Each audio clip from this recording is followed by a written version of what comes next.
Welcome into Think Deeper podcast, presented by Focus Press. This is Jack Wilkie, joined by Joe Wilkie and Will Harrop. And I don't really have anything to tell you about to begin with this week, so we're just going to get right into the topic. Sometimes we like kind of doing a hodgepodge look at the news, but interestingly, we were looking at some of the things in the news, and I think there's some overlap there. There's some I already used the word interesting. There's some strange headlines going around. Some changes are being made, I guess is a way to put it. And as we talked about it, we realized these are all things that revolve around the idea of culture. And families have culture, societies have culture, but churches have culture. And so we're going to kind of look at these news items and examine them from the idea of culture and look at what lessons we can take for the church from these things that are going on. And so we want to start with the restaurant. Is that where we're going to start? I think that was the Let's start there. Let's jump in there. Yeah. All right, so Cracker Barrel, a beloved institution of American life, is our first one. Americana. Things are changing, and not for the better. So I'm going to pass it off to one of you. Go ahead and get into this just a little bit. Yeah, Jack, I didn't know if it was going to be possible for you to screen share, if you'd like to. Not to put you on the spot here. Yeah, while you're doing that, I'll share.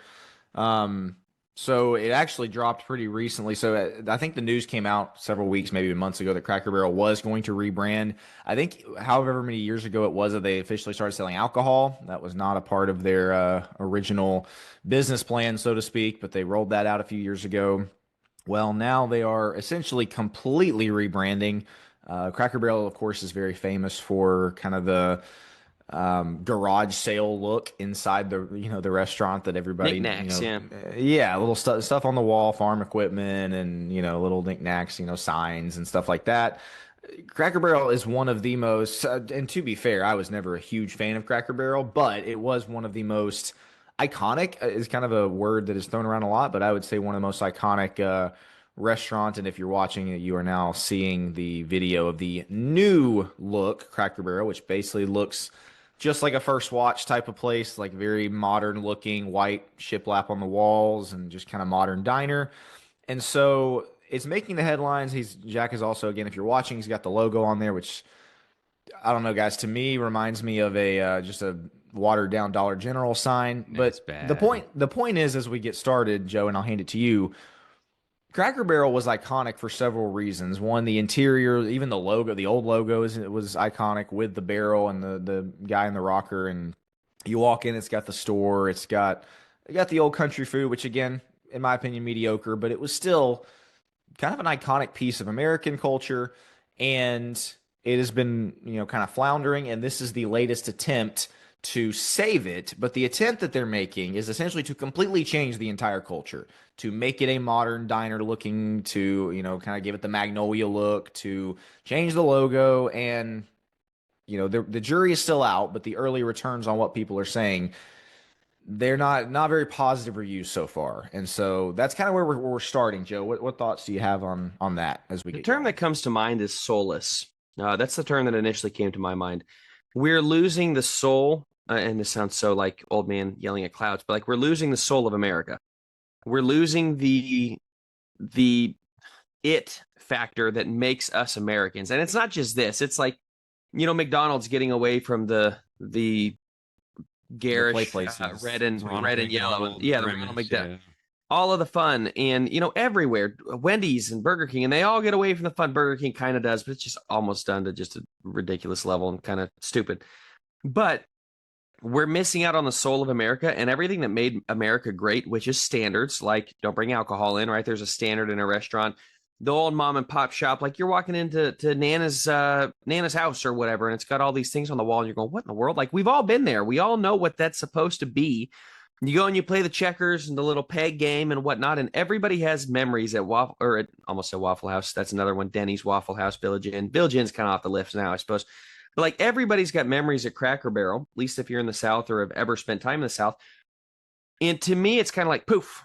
We wanted to rebrand because we think that we're losing out on this piece of America or whatever it is, the piece of the culture that we want to be a part of, which is kind of a soulless culture. So we're going to rebrand and we're losing it. And what worries me is this kind of the hook, I suppose, of this podcast here is I think the church is doing the same thing. We're missing it out on the soul of the church, which is why you see so many of these rock band churches down the street, yes, we're non-denominational, but all it is just this community church feel that it's a dime a dozen, get some cardboard box up there that can tell a good story and get a nice rock band up on stage. And it's like you missed out on the soul piece. We also see a lot of young kids gravitating toward high church. We talked a lot about that. We're kind of ringing the alarm on that.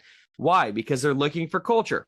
They're looking for something that has weight, gravitas, history, this culture to it that, whether I agree with it or not, obviously I don't agree with high church. I don't agree with Orthodoxy, Anglicanism, Catholicism. I don't agree with that. But they take themselves seriously, specifically on some parts of the Orthodox community and such. They take themselves seriously. They have a rich history and a rich culture that they love to hold in your face. We are actively so many times downplaying it. And that's what that's what kind of comes to my mind, specifically when it comes to this issue with Cracker Barrel. It's soulless, and we're losing the heart and the soul of the culture that this began. Yeah, when I posted about it, I said, abandon your identity to bring people in. It doesn't help bring people in. Now you have no identity and no people. And so they do this because, hey, our sales are low. We got to change. We got to shake things up. And so they change the logo. They change the look. They change the whole feel of the entire thing. And they're reporting, yeah, we're seeing a bump in sales in some of these new stores. And I think people want to go and see, all right, what's this about? I wouldn't be surprised if they're bankrupt in 2 to 3 years. We've seen this game before, like a last ditch desperate effort, and we're going to totally change who we are. And okay, but now that's what everyone thinks of you as, and now they don't think of you that. You've lost that. And so the same thing, as you're saying with churches, the doctrinal distinctives, the downplaying those things, we're going to tell everybody why we're exactly like them, and the brokenness culture thing. Well, you're a broken sinner, so are we. Have an identity, have a way to stand out, have a way to distinguish yourself from the world, have just know who you are and be okay with who you are. Now, an interesting thing, and we don't have to get into this right now, but it is a necessary part of this discussion, is they did need to make changes. Like the sales were bad. You couldn't just be like, oh, I'm super traditionalist, I'm going to ride this ship all the way, down. I'm going to go down with the ship kind of thing. No, not that. So I'll turn over to you. Would take it the angle you wanted to go there. Well, that was the question I was going to ask: is at what point do you and should you change, or maybe not completely change, but modify your culture a bit? I'm sure you remember, Jack. I think you wrote the article on it several decade plus ago now, probably. Domino's basically completely changed their culture for the most part. They came out basically like, we make terrible pizza and we are sorry for it, is paraphrasing it. And so they're like, we're going to completely change everything. I would argue there, just to keep it in the kind of the restaurant metaphors there, I would argue maybe there is a time at which you need to look to, again, maybe change is too strong, but modify or salvage some of your culture. But I think that's the difference with what Cracker Barrel is doing, is there seems to me that they're pretty much completely throwing it out the window and saying, we're just going to try to start to create a new culture.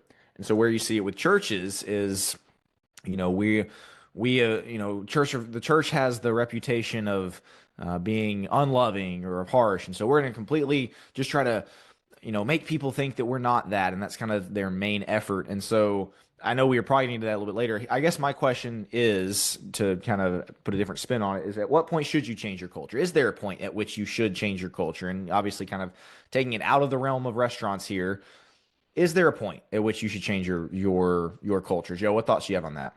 Well, the interesting thing is, my initial thought is like, was it really the culture shift of the knickknacks on the wall that needed to change? Was it the logo that wasn't bringing people in? Maybe it was the fact that the service stinks, that you've done nothing. Yeah.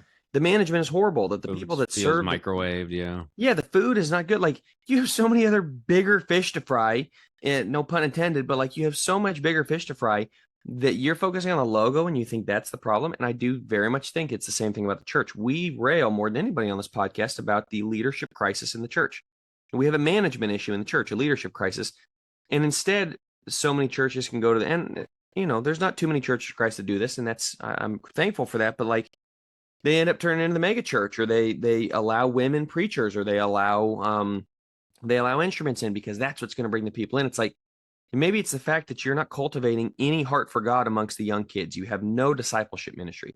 Maybe it's the fact that the people you have brought in, you don't keep because of a lack of discipleship ministry. Maybe it's because half the elders are whipped by their wives, and they have no ability to stand up and say what they need to say. Like, you have a leadership issue. So I do think that we can shift culture, but it kind of determines, like, we have to determine what is the culture that we're looking to shift, or are we tweaking things about our structure as a whole that we think might be holding us back? Well, to your point, Joe, it's external things. That was the point when we were kind of talking about this off air, before, off air, is, one of the reasons Cracker Barrel is struggling is because you go in there and it's a poor experience most of the time. And so if that was the effort, if that was the direction that they placed their effort and energy, or, to take it into the sports realm for an analogy, one of the guys I listen to makes the point, like, if you want to build a really good football team, you don't go outside in. You don't start with the receivers and say, we're going to make those really good and then work our way into, like, the offensive line, all that. No, you start with, the best teams have a really good offensive line, defensive line, they work their way out. Similarly, start, call it the inside or call it at the top with congregations and with churches.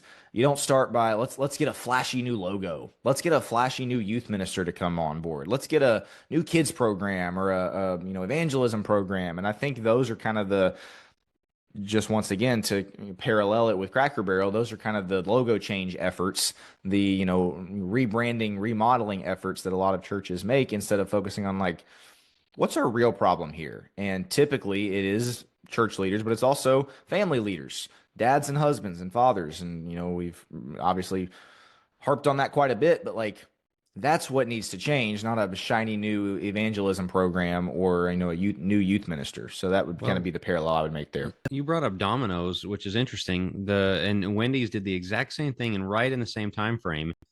And both of them came out and said, I'm sorry, our food has not been good enough. And we're going to make it up to you. We're giving you this big discount. Come try us again. And sales skyrocketed for both of them because their product was better. Didn't need a logo change. Didn't need other stuff. And what's interesting with the Cracker Barrel thing is at the exact same time they're trying all this, there's another restaurant chain. It's a fast food chain that has been doing a big shakeup, and they're exploding. It's Steak and Shake. What did they do? They've got two things. I had an article. In fact, I could do the screen share here if we want to see that one as well. Two things: Bitcoin and beef tallow.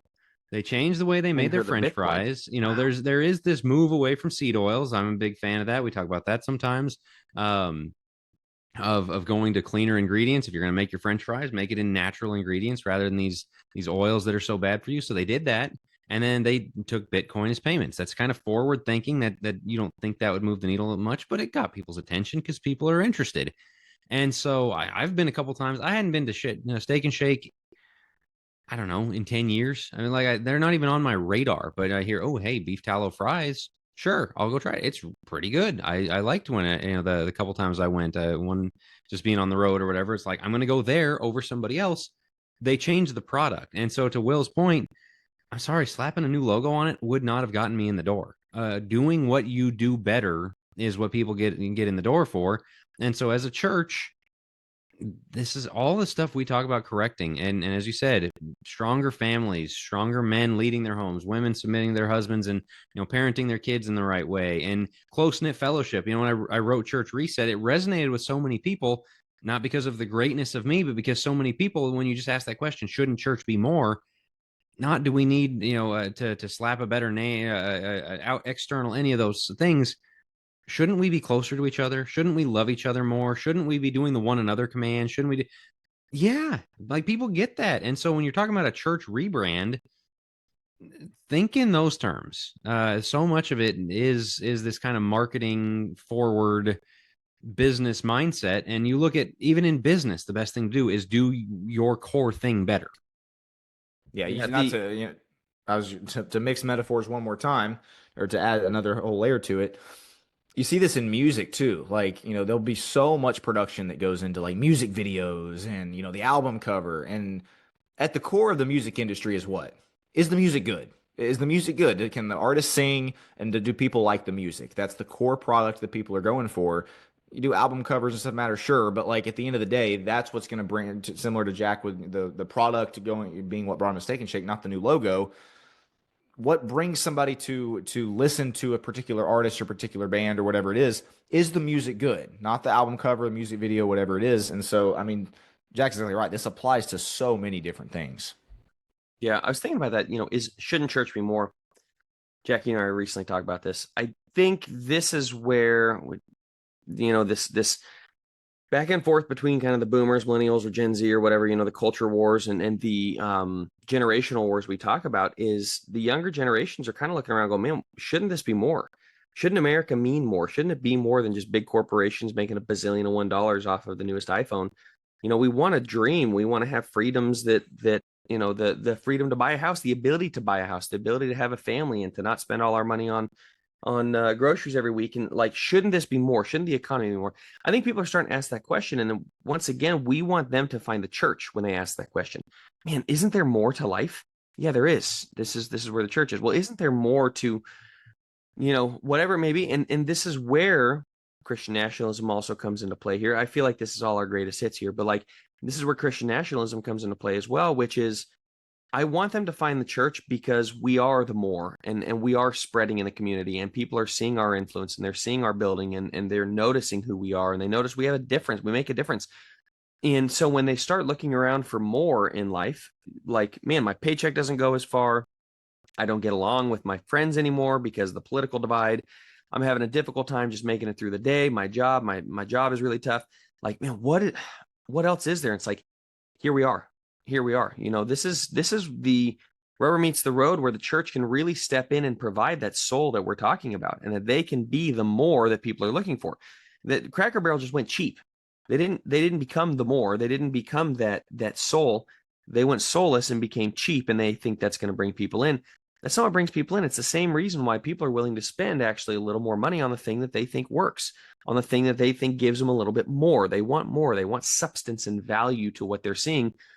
That's what we as a church have an opportunity to provide for people, is a substance and a value that we're not hardly getting anywhere else in this culture, because so much of the culture is trying to sell out and go cheap. But we had a couple other articles that I wanted to. Well, no, before we get to that, I wanted to give the steel man the other side, where we say these things of we should look different. And we'll make this argument on what our families look like, even dressing up for worship and things like that. And other people go the other direction of like, hey, let's really try to relate to the world, to be relatable and things like that. And so what's going to come to mind is 1 Corinthians 9 and Paul talking about making himself all things to all men, verse 19 of 1 Corinthians 9. For though I'm free from all men, I've made myself a slave to all so that I may win more. To the Jews I became as a Jew so that I might win Jews. To those who are under the law as under the law, though not being myself under the law, so that I might win those who are under the law.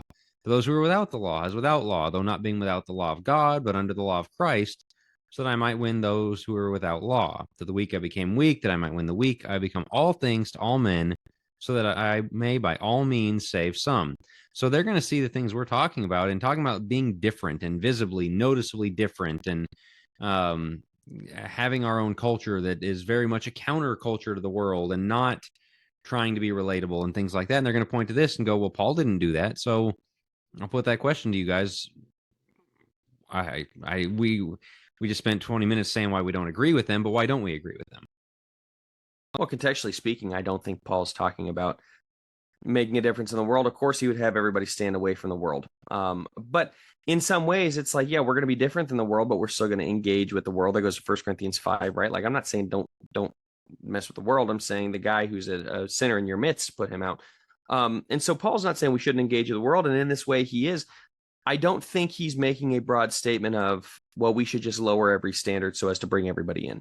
We shouldn't hold to any standard. We shouldn't, if trying to be like Christ, that kind of just, what's the term? Harshes somebody's mellow. Like, that just kind of, they don't really like that. So I'm going to become that to them. No, we hold to the standard. His standard didn't change. His standard for Christianity, it's that when I'm speaking to Jewish brethren, yeah, I'm going to talk in their language. I'm going to use a little more of what they know. And when he's speaking to the Gentiles, he's probably going to use some of their jargon, and he's going to talk to them as though he understands their culture and bring them in from that point of view, very much like Mars Hill in Acts 17, where he goes to them and says, yeah, this unknown God that you're referring to, let me tell you about that unknown God. That's him going to the Jews. He became or that's him going to the Greeks. He became that to them so as to help them. He went in, noticed their culture, spoke to their culture so he could win them over. I don't see Paul bowing down to the culture, or Paul like forgetting Christianity or not holding, bounds to Christianity, these boundaries in Christianity, so as to try to win those people on Mars Hill. It's like, here's Christianity and here's how it relates to your culture. So Christianity didn't sway with their culture. Christianity stood still. He went and grabbed them and related it back to their culture. And there's a big difference there. And that's what we're raging against, is the Christians that are willing to give up the bounds of Christianity, the doctrine, the strong biblical takes, everything else, so as to go out of their way to kind of meet the people over here. Like, Paul's not doing that. Paul meets them and brings them back toward a standard, if that makes sense. A much neglected and almost completely unknown portion of church history is finally given the attention it deserves. Out of the Shadows, Women of the Restoration Movement tells the story of the many women who helped the church grow during the 1800s and early 1900s. Whether through writing, teaching, adopting, encouraging, raising children, or supporting their husbands, these women impacted generations of faithful followers of God. Angela Mabe has produced a well-researched, easy-to-read, and extremely encouraging book showing that you don't have to be a preacher to be important in the church. Each chapter has a series of questions for reflection to encourage ladies especially to look for ways to serve the Lord in the family, the community, and the church, all while staying faithful to God's commands. Out of the Shadows, Women of the Restoration Movement is available on Amazon. Yeah. First of all, that is definitely not a Gen Z term that you just used. I've never It's definitely not Gen Z in my now. entire life. Sorry, say it again. Harshen somebody's mellow. Oh, yeah. I've never heard of that. Is that a Gen X, something like that? Yeah, who Mm. knows? Yeah, no, sorry. It's a weird one. track. So I love, I was just giving you a hard time. I love your standard point, Joe. I think that's the best direction to go with it, is that because people abuse this to no end to become all things to all men. Like, oh, I'll go to the strip club and like, okay, well, that's obviously not what Paul was saying here. We're not going to lower the standard. The other thing about it too, and Jack, I'm going to use this to segue. I'll let you kind of intro into kind of the next headline that we want to cover. But when Paul said that, what was the message or the crux, or call it the product to stick with the metaphor, that he was really trying to push, sell, whatever word you want to use? It was still Christ and the gospel.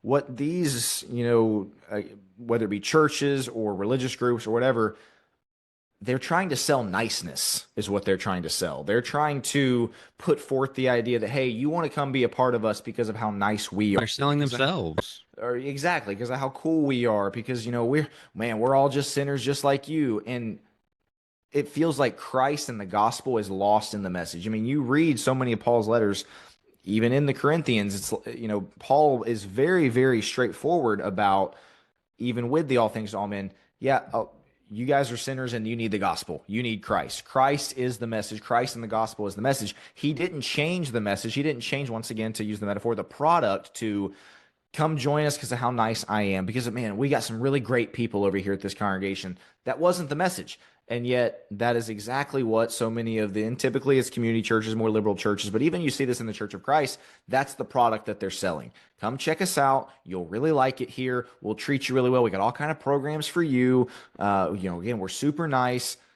Christ and the gospel is kind of the fifth or sixth or seventh, rung on the ladder of things that they, or I guess seventh item on the agenda that they share when they're kind of wanting to put the message out. So that would be how I would respond to the passage that you brought up, Jack, is the message for Paul, the product for Paul did not change, as Joe spoke to. It was just maybe a bit of a shift in kind of, again, language or whatever it was. And so I am curious, Jack, and like I said, I know I said I was going to segue that into the next topic, but I'm curious kind of how you would respond if you would say anything different than what we said to that Steel Man there. No, I don't think so. I mean, it is important to be relatable, but that doesn't mean Paul, similar, like in a very, just a couple chapters before, talked about the come out from among them and be separate, like that you are different from the world and you need to look different from the world. And that's Romans 12 as well. Yeah. And well, and they're in Corinthians about the guy with his, supposedly a stepmother.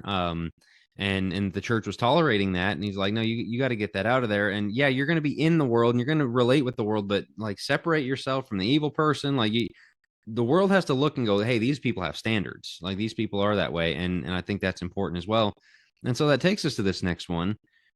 This is, we had an episode on church charity a while back and kind of helping the community, things like that. This is that to the extreme. Those who listen, you might remember, we talked about how sometimes it can be overdone. We think that there's kind of this focus on outsiders, sometimes to the detriment of the local church. Well, here's one, a Lutheran church in Madison, Wisconsin, that tore down their historic building And let's see, a church that goes back to 1856. They've got this downtown building. They tore it down. They're going to build affordable housing. This was announced in 2023. The housing was supposed to be done this year. As of the last headline I could find, they had not started by last fall. I don't have reason to believe they have started it yet, but I'm not sure.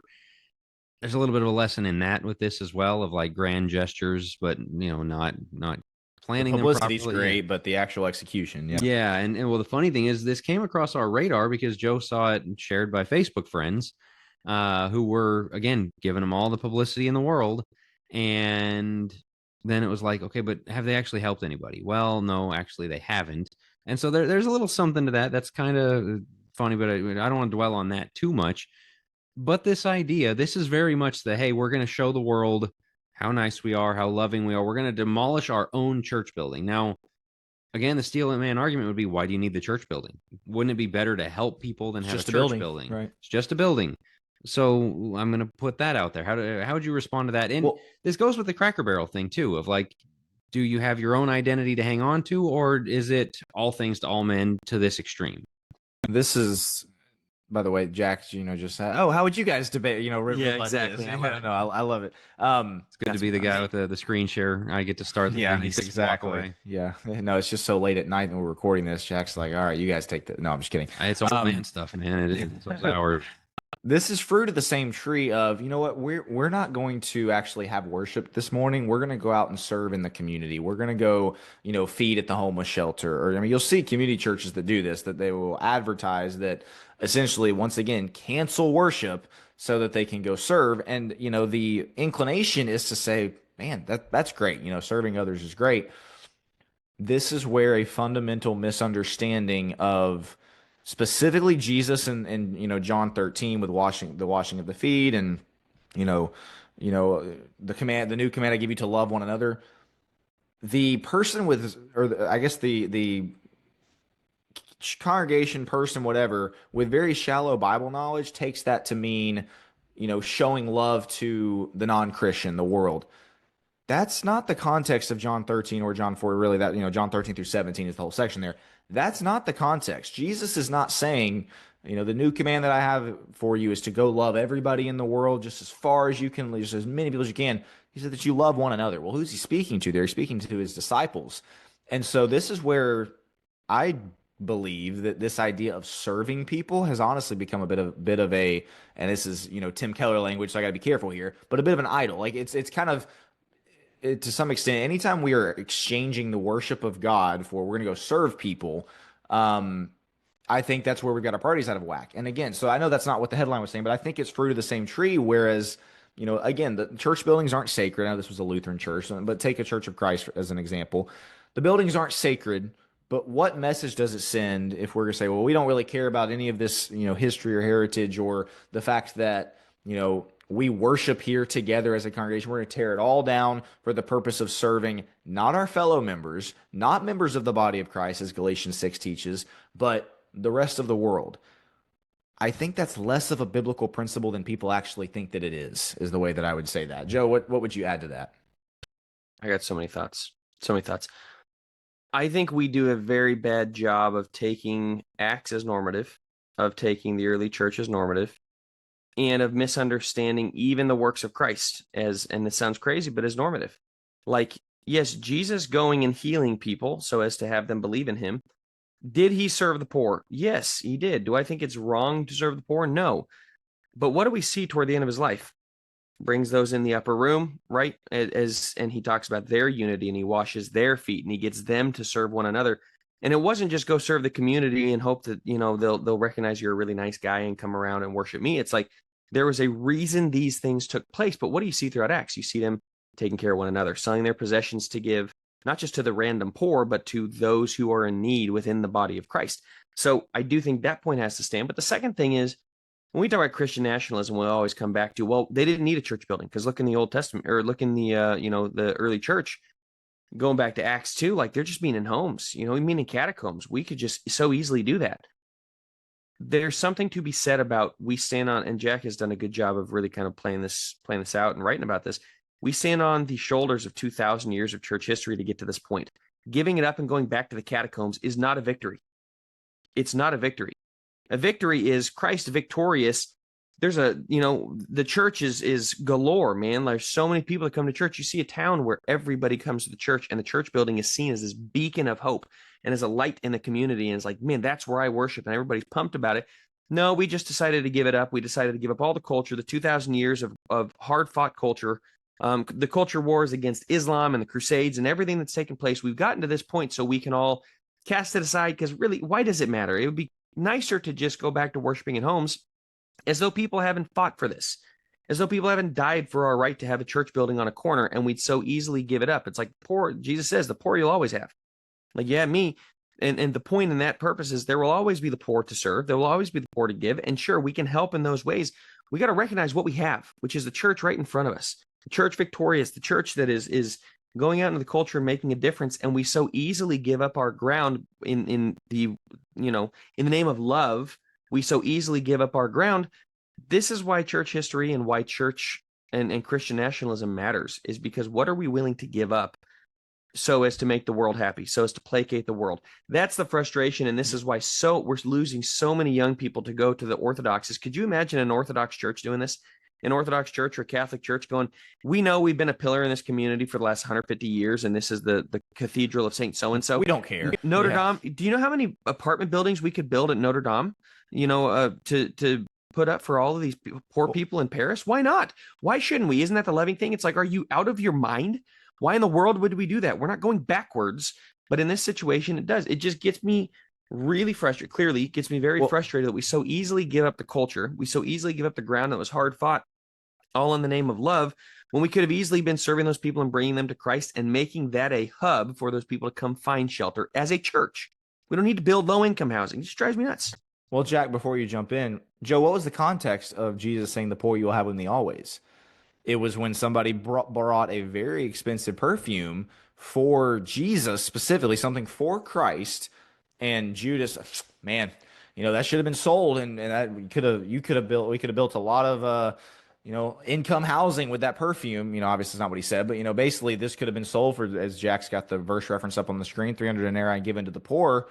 And Jesus basically kind of pushes back on that and says, as Joe referenced earlier, the poor you have with me always, or I'm sorry, the poor you will have always, but you not always have me.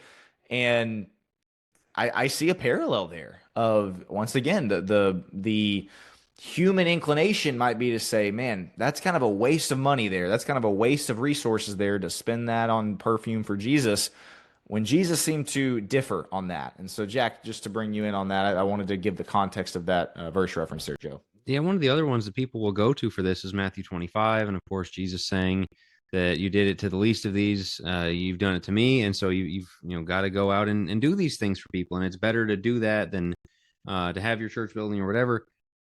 This always gets left out when people quote this, when they go to these verses. What does it actually say there? You did, to the extent that you did it to one of these brothers of mine, even the least of them. So when he says the least of these, it's not just, hey, everybody. And of course, we're supposed to do good things. We're also told in Galatians 6 to do good to all men, especially those of the household of faith. So you start with your fellow Christians, make sure they're well taken care of before you go on and just start trying to fix the world's problems. And it's good for the church to help the world. I mean, how many hospitals have been started in the name of Christianity, things like that, but not at the expense of the family, not at the expense of the culture and all that. And so when he's talking about the least of these, if you're stealing from your own people to give to the world, like, that's not okay. That is not what he's telling you to do. He's talking about, in that Matthew 25 passage, those who receive the apostles and those going out as missionaries and doing the work of the Lord. That's who are going to get those rewards. And so you've got that side of it. There's a really funny clip that I've seen before. It was years ago. I think it was David Platt. He wrote Radical. He's a big name. He's kind of on the downswing now because he's one of these Judas, can we sell to the poor kind of people. And it kind of comes out that it's not on the up and up. But he was bragging about how his church was all in on mission work.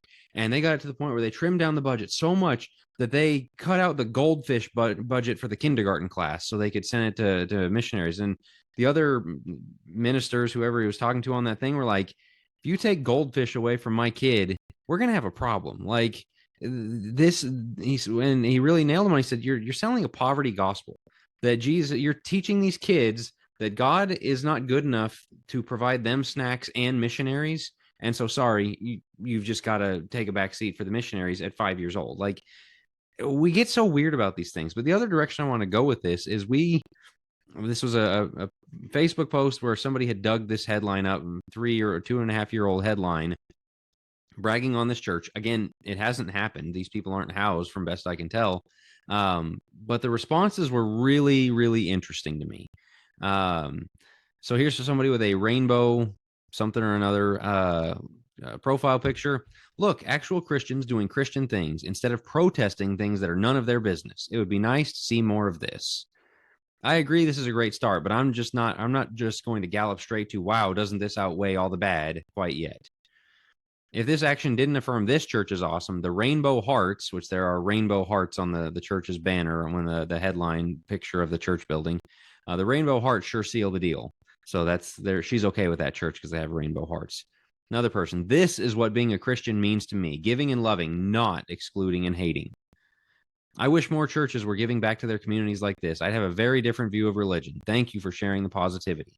I'm an atheist and I approve, so long as affordable means affordable. I've seen otherwise elsewhere. Well done. Some people are going to see that series of comments and go, see, look what this church accomplished by getting the outsiders to like them. She's still an atheist. You've got the other guy going, yeah, well, you still got to win me over. The other lady was like, yeah, well, more churches like this. And the other ones, well, yeah, but you're still hating and judging. And if you would give up the hating and judging and be charitable, then I'd come. Yeah, you haven't helped them. You haven't led them to Christ. You've made, what Will said earlier, you've made them think you're a really nice person. That's all you accomplished. Yeah, that's what I say. You know what those comments didn't say? Awesome, I'll be there this Sunday. Oh, wow. Hey, who can I reach out to for a Bible study? Man, men and brethren, what shall we do? Exactly. Like, yeah, what must I do? Don't see any of that. And that's the whole point with this entire thing is, once again, even though my position would be, once again, they kind of misunderstand the idea of serving people, according to, the John and the Matthew 25, as Jack brought up, but it doesn't achieve the goal that everybody thinks it does. It doesn't achieve the objective of, man, it just brings so many people. It doesn't. Largely speaking, the people who are who are completely out on Christianity, who are completely out on religion, as you saw in some of those comments, of a kind gesture, again, service to the poor is not going to change their mind. It's going to do is, once again, you're going to be in kind of the strange position of kind of right down the middle of the people who are opposed to you are not going to join you. And then maybe there's people who, you're going to offend who, due to the culture or whatever, that you kind of want to keep. And so what it does is it puts churches and individuals in this nasty middle ground of, we're kind of in this squishy range of, we're going to be loving to these people, but also try to appeal to these people. And this is where it's like, man, pick a side to be on. And you can tell based on these comments, it's not winning anybody over. The look at us, look at how kind we are, is not winning families, young people, old people, atheists, agnostics, whatever. It's not winning them over, Joe. But it does achieve their goal. You have your reward in full. Yeah. That's exactly what you got, is you got the praise of men, and they're outward. They're would trumpet till as they went to give alms. Yeah, that's exactly it. I mean, you see this in Matthew 6 as he's breaking it down of like, hey, don't let your right hand know what your left hand's doing. When you go to give, and do these things in secret, and the fasting in secret, and everything else. And you just get the sense that that's not at all the case of what this is all about. It's like they had their reward in full. They got all the pats on the back from the atheists and all of the rainbow loving people and everything else. Not the right rainbow Genesis 9. Rainbow loving people, but the other rainbow loving people. And to me, this speaks of Gnosticism. This is where it really ties in with the Cracker Barrel thing we're talking about earlier. It's this culture, and it speaks to the Gnostic culture of like, buildings don't matter. It just doesn't matter. We can be a church anywhere. It's like, go tell that to your kids. Homes don't matter. We could be a family anywhere. Like, homes do matter. The houses physically matter. These things are, let's stop being Gnostic with it, and let's recognize that some of the physical things that bind us together are what other people are looking for. They're looking for substance. They're looking for something that says, and I'm part of something bigger than myself. And this whole like loose kind of esoteric, man, we're all a family. Like, yeah, I realize I'm a family with people around the world. Christian wise, I realize I'm a family with those people. There's something special about Jackson Temple where we go. There's something special about the church that we're a part of, where I show up and I do my time and I help with the building and I help make everybody's lives better. And I'm there and I'm present with that church. And I'm going to make sure that I clean up my pew for the kids, and that if we have a work day outside, I'm going to be there. Why? Well, those things don't actually matter. Like they do. They do. It's part of the culture. It's part of us taking ourselves seriously as a people, as a culture, as a church, and saying these things matter. And so when we are so willing to give it up willy-nilly, what message do we send to everybody else around us? It's kind of like, well, the Lord's church will always be there. Like, well, not anymore. Now it's a lot harder to find because they meet at Marcia's house or whatever, and we don't know where to find them because they sold their building, gave it to the poor, and now what? Did the church dissolve? Did it go somewhere else? Did it move into a smaller building? Why not sell that one? Why not sell Marcia's house? Why not give that to the poor? Like, where does it end? At some point, you have to stop being Gnostic and you have to start realizing, like, these things have value and matter when it comes to establishing a culture. Hey guys, Jack Wilkie here. I wanted to tell you about our seminars at Focus Press.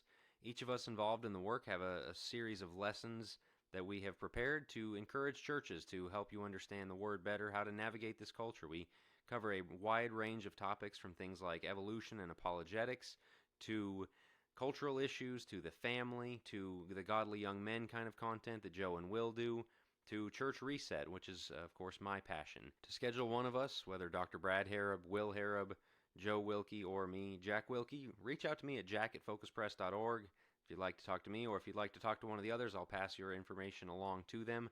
We'd love to come and encourage your church and put on one of our Focus Press seminars.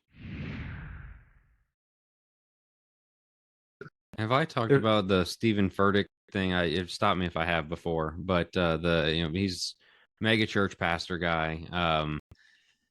Annoying huge, as anything. yeah, really rich and likes to flaunt his wealth up on stage and all that. But he's one of the worst. But he had this sermon, the clip went viral for a while, and he basically was like, once you become a member here, you are not a target of this church's mission anymore. Like, this is not about you anymore. And like, you know what? Credit to him for being honest, because that's what all these other quiet part out loud. He is. That's what all the other churches are doing. They're just not saying it. And that's, I mean, it's the same thing that's happening with the American culture. This kind of, well, anybody can be an American idea. Like, you're taking the children's food off their plates and giving it to everybody. You're taking the sheep's dinner and using it to bait wolves and goats, and those are on the outside. And it's the same thing with the church, is like, when you don't say, hey, it is good to be a part of this, it's important to be a part of this, we have something special here, and it's like, man, anybody can come have this. We're gonna go and beg and grovel for the approval of atheists with rainbow flags and all that stuff.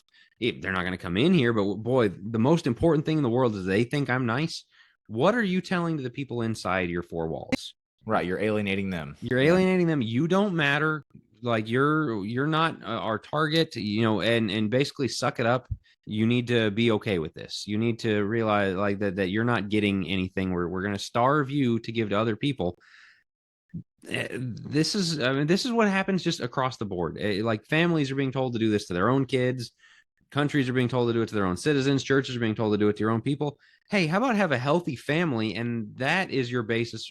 Going back to our point about Wendy's and Domino's and Steak and Shake, get your house in order before you go out elsewhere. Not literally pull up everything in your house that's not bolted to the floor and sell it to appease everybody outside your house. Take care of the people in your house. There's also a lack of sincerity, a lack of genuineness that goes into kind of the way, especially with the marketing push of, we really just want to appeal to young families, so we're going to have all these programs. It's like, there is, once again, a level of sincerity and lack of genuineness to, you're just trying to sell me a product to get me in the building. And then again, this, like the Stephen Furtick guy said, like, at that point, I'm going to move on to somebody else. People can see through that. If I hang around somebody who, all they ever do is just, as the kids are saying these days, glaze me, compliment nonstop, like, oh, you're just flatter me all over the place. I can see right through that, right? That doesn't feel very genuine versus when somebody gives you a very real, legitimate compliment or whatever it is. And I think similarly, this is one of the reasons why a lot of people are very wary of, like, door knocking and, people who are Christians, because it's like, what are they trying to sell me? There's a lack of genuineness. There's a lack of sincerity. It's, once again, come see how nice I am. Come look at, all the wonderful things that we have that we are marketing towards you to get you in the door. And then after you're in the door, we'll move on to the next shiny thing. And people can see through that. People can see through a lot. And I think, once again, to go back to the restaurants, people can see through the Cracker Barrel thing as well. I think that's why they're getting ripped so much. Is it's like, you guys are just trying to slap a shiny new and not even all that good looking, logo and look on everything. And you're not really trying to do what's going to make the product better. And so I'm out. And that's, once again, the application that's the application I'd make to the church, for the churches, and for kind of Christianity in general here, is we've got a message, and it needs to be a sincere and genuine message, which, to go back to my point earlier, is Christ is Lord. He needs to be the Lord of your life. We have the gospel to offer. That's the message. Take it or leave it. It's not a, please come on, let me try to sell it to you, please. Well, what if I offered you this? Well, what if I told you we had this over here? What if I told you we had this program? Like, it's not going to do it. That is insincere, and that's not genuine, and people can see right through that. I want to go back to something, Jack, you said a little bit earlier. Talking about putting food on the kids, on our kids' table and things like that, taking care of our kids. This is something Tucker Carlson has been really big on, and I've appreciated this quite a bit, is like, I don't really care about all your social policies if my kids can't find a wife, can't find a career, and can't have a home. Like, they can't buy a home. All of this, it doesn't matter until it actually affects my kids. And that's something that's kind of lost. And that's the culture of America that we're trying to bring back. And everybody's just going nuts about Trump and this whole DC thing, trying to clean up the streets of DC, and he's cleaning up the Smithsonian. You're starting to see this where Trump's thinking about going around to places in California and Chicago and, LA and things like that. Like, we're going to start cleaning it up if you're not going to. And people are just losing their minds. You can't do that. Like, we can, because this is American culture, is American exceptionalism. And you call it white imperialism, you call it whatever it is. At the end of the day, I don't want my kids to be scared going to school every day, which we're going to homeschool, so that's not going to be a problem. But I don't go into a city. You should be able to go walk around downtown, the nation's capital, or other major cities without, know that's going to be okay. Yeah, getting mugged, without getting stabbed with any of those things, which currently is not the case, and that's ridiculous. And it is one of those, like, hey, let's do something to stop this. And so, to run with this next news story, I'm going to kind of take where you're going with that and plug it back into the church thing. There's the church discipline side of this as well, of like, you've got to clean your house up. That's part of having a better product. That's the thing we really don't do. That is a thing that is just, it's out of bounds. I've been writing on this. I've been talking about this. I've got a lot of people mad at me on Substack, just in the comments. And one of the topics has been skipping church for youth sports. Why is that not a church discipline issue? Why is that not a, hey, you're really not supposed to be going to little Timmy's baseball game. You need to be here on Sunday morning. And the second time they do it, say, that's really a problem, and we're not going to ask you to say prayers or stand up and lead worship anymore when you're here. And like, and go on from there. Church discipline of like, you really need to not do this, and here's why it's a sin, and all of these things. Could you see that happening? Why doesn't that happen? And so but it's the same thing when you start cleaning up a city and saying, hey, we're just not going to let you just do crime openly anymore. And there's this uproar. Think about all the things people get away with in churches. And if you start saying, no, we're not getting away with that anymore, you get the same response. The same as the DC thing, protect the family. I want to protect my family. And if that means that Trump's got to come in and do it, great. At this point, you could talk about, oh, it's not unconstitutional, whatever it is. I just want my kids to be safe. And I want to be safe. I want my wife to be safe. I put the family first. Church discipline is about putting the family first. You know what? You're spitting on everybody else that's here. I know you think that little Timmy is going to be the next baseball star, but you're telling everybody else here that they don't matter, and you're telling God that he doesn't matter, and that's a no-go. And so, yeah, you're protecting the family. You're protecting the culture and what matters to you. And the problem is when you farm out the culture and it's anything and everything goes, we just want you to be a part of it. Like, be a part of what? What specifically are you calling us to? That is exactly the point I was going to make. Is we've used this word a lot, and that is culture.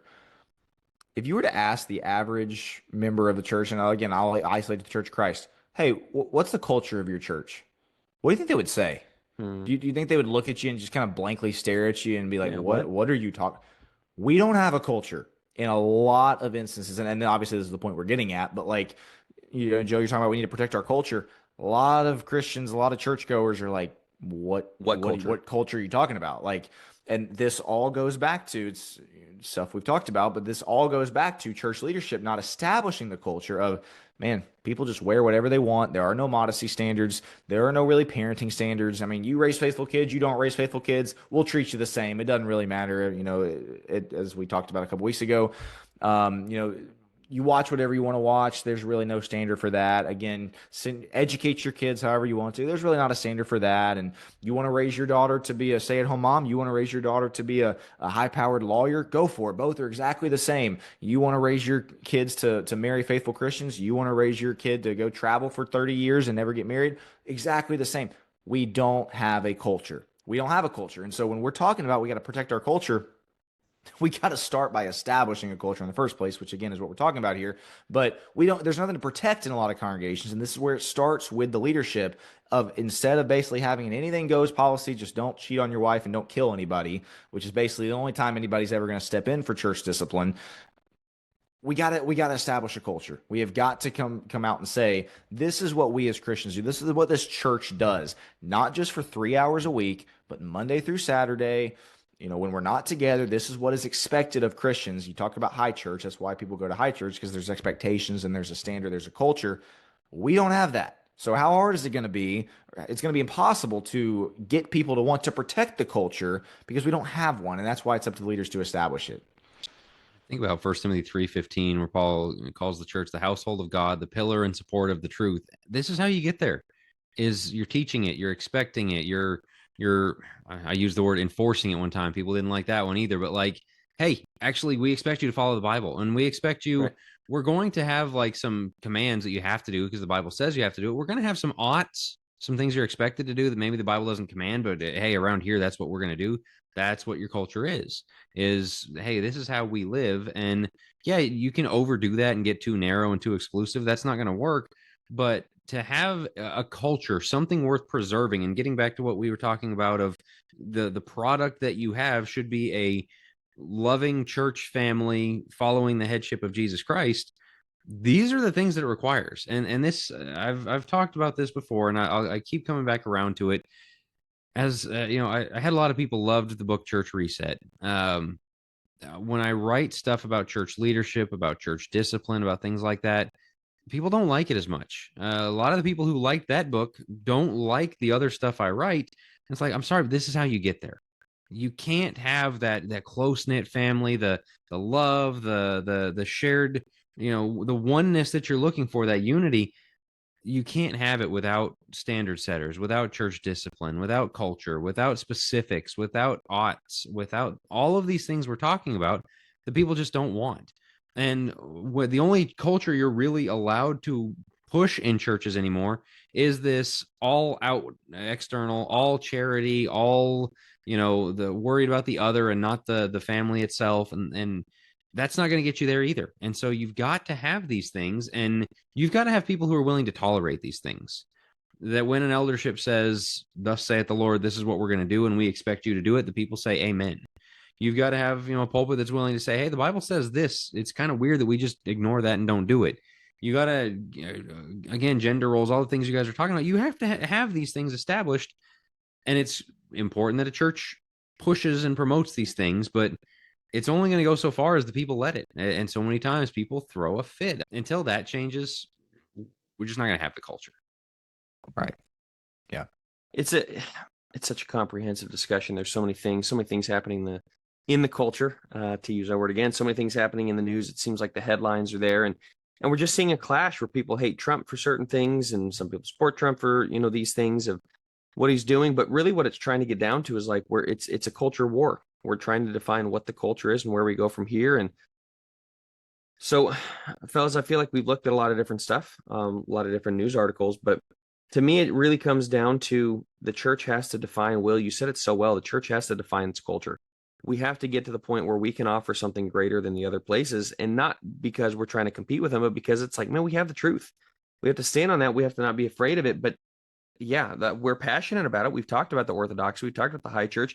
LGBTQ has a culture, whether we want to admit it or not, they have a culture. That's why we've lost a lot of kids to that. Like, we need something that people can look at and go, that's it. That's the truth. That's the church. I see it. That means we've got to start uniting on certain things, which is what Jesus prayed for. It's what the Restoration Fathers prayed for, and what they work toward is this unity. There's a big piece of this. That's what's going to help us bring about the culture, but we're going to have to determine what part of the culture is that. And unfortunately, yeah, there's going to be some division as you're figuring it out. There's going to be some people that do not like the thus saith the Lord. This is where it's at. And what we have to pray for is that they have the hearts of the people in Josiah's time. As Josiah finds the law, he reads the law, and people are weeping. Like, my goodness, wow, we didn't have any idea that this was what was supposed to take place. And they're lost, and they realize we got to come back to the standard. We got to come back to the law. That's what we need to pray for, is for the church to have a heart, the leaders to be like Josiah, find the law, preach it boldly, read it boldly, proclaim it, and for the people to have that heart to say, yeah, we want to follow the leadership here and establish this culture. My last thought would be that in our current age, where there are so many different things competing for our time, especially you're married with kids, like, speaking for myself here, there's just so many things competing for my time. And for the average Christian, it's the same.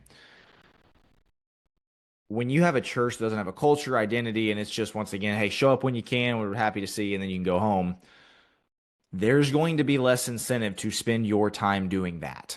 That we have to, through this culture setting, give people a reason to want to be a part of the church.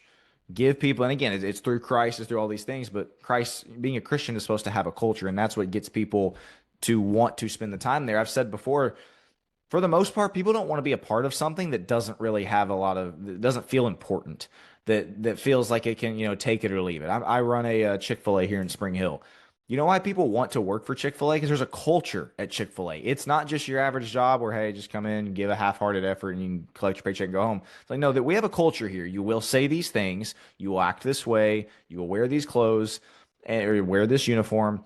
And people love it. It's a culture that people want to be a part of. That's kind of a weird example, but it's a culture that people want to be a part of. People want, specifically guys, want to be a part of something that feels important.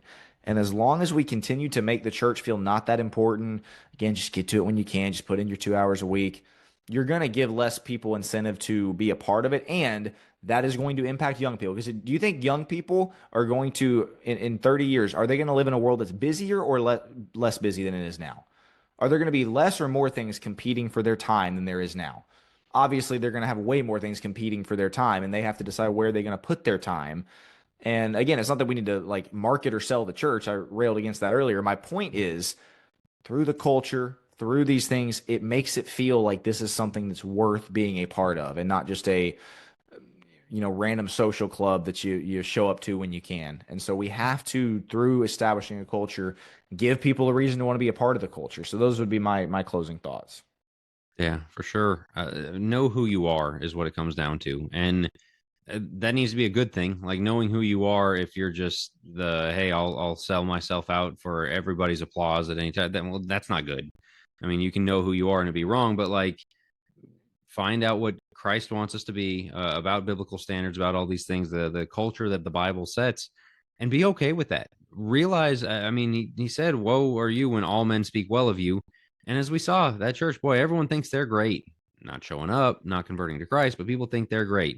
He said, "Get ready to be hated because they hated him." I mean, they put him on a cross. There's going to be things that, yeah, not that we're going out of our way to be hated, but in a world that's so against him, that's okay. Know who you are, stand by it.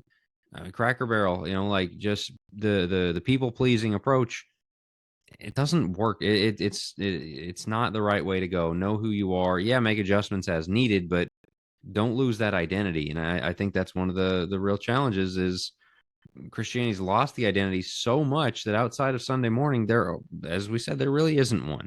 So know who you are and then be good at it. Like, be your best product. And so just to kind of summarize all the thoughts we went over there. So yeah, a lot of, I don't know, headlines that don't really go together on paper, but as we talked about, hey, what's in the news? What have we seen?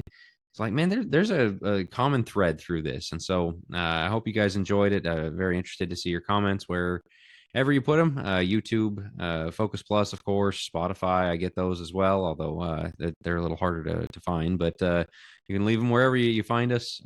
Be sure you're following the Facebook page. We post quotes, clips, stuff like that there. It really helps when you like and share those. So please do. Always click like. If you really like it, then click share and share it with your friends. And if you're watching on YouTube, be sure to hit the like button on the way out. We'll talk to you guys on the next one.